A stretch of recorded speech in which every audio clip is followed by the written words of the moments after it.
আপাতত দূরে সরে এসেছি প্রচুর মানুষের কাছ থেকে, প্রচুর অশান্তির কাছ থেকে। আপাতত কথা বলতে চাই না, কারোর সাথেই না। আপাতত চাই না কেউ আমাকে বুঝুক। আমার কোনো অভিযোগ এখন আর দিতে ইচ্ছে করে না।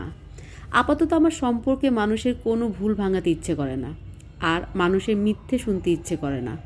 অবহেলা, বাহানা কোনো কিছুই নিতে ইচ্ছে করে না। যে যেখানে আছো ভালো থাকো, আমাকে আমার মতো থাকতে দাও। আমার নিজের ভিতরে এই অনুভূতিটা হয়েছে, আমি আমার জন্যই যথেষ্ট। আমার উপরওয়ালা চাইলে তোমাদের কারো লাগবে না। আমাকে আমার মতো থাকতে দাও। তোমাদের থেকে দূরে আছি, অনেক ভালো আছি।